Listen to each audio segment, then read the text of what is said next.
More than 7,000 serious incident reports within disability group homes, including injury and abuse, have been reported in the past 4 years. The National Insurance Scheme Quality and Safeguards Commission report investigated group homes Australia-wide. Around 1,700 reports included serious injury, 1,700 included abuse, and 1,300 claimed neglect.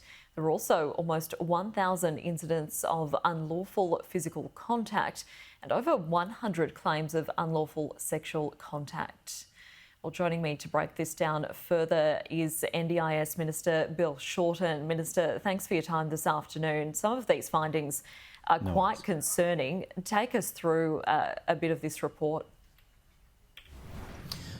Well, this is about people with profound and severe impairments who live in group homes. This is where you might have 2, 3, 4 other people with disabilities who really require around-the-clock care. There's north of 20,000 Australians with these sort of disabilities who live in group homes. The regulator, or the people who are in charge of safety, are the Safeguards Commission. The Safeguards Commission's released a report today. It's the result of looking at evidence from the last 4 years, and it reveals, I think, a far too high risk rate where people with disability, through their interviews, talking to the Safeguards Commission, have expressed the sort of problems that you went through in your opening. Inappropriate contact, unlawful physical contact, physical violence. Now, I should say that for many people this isn't what is happening, but for some this is, and that is unacceptable.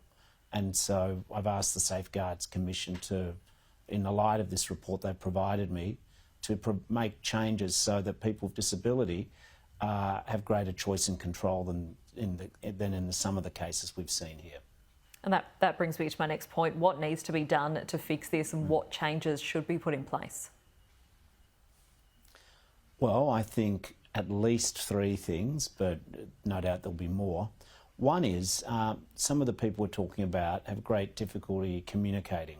So we've got to make sure that they have the opportunity to understand their rights, and the resources are put into communicating with them so that they can tell the authorities what's going on and they can understand their rights.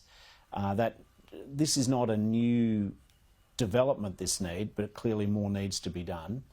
Also, we need to, I think, have a new standard or a code of practice which just governs how these facilities are run so that it does reflect the concerns of people with disability and their families. I think also this review is done on not-for-profit providers who are registered under the NDIS, so at least we can have a line of sight into their conduct. But there's also unregistered providers providing accommodation and care support for people who are profoundly disabled. We need to extend some measure of regulation because we don't have the same ability to look through and see what's happening in some of those houses. How do you regulate it? Well, I think it's a whole range of things. One is we've got our Safeguards Commission. 2, it's educating and empowering people with disabilities and their families. But the NDIS has some providers who are registered. Then it has unregistered providers as well who people can choose to use. I think that we need to make sure that the unregistered providers, that their standards are up to scratch as much as we expect the registered providers to be. I do think we need to support the workforce. There's a lot of great people working in these facilities, but there are some who the reports show are not doing the right thing. So we need to absolutely improve the training and professionalisation of the workforce. Also, there is a really gnarly issue here that you might have 3 different people with different disabilities, all of which are profound and require care.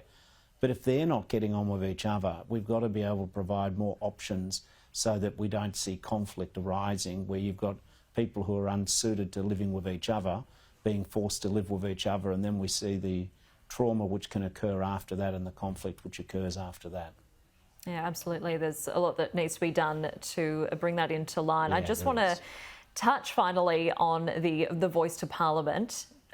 Would you like to see Peter Dutton, opposition leader, make his stance known on the voice to Parliament? That'll be up to him. This referendum will be decided by the people of Australia.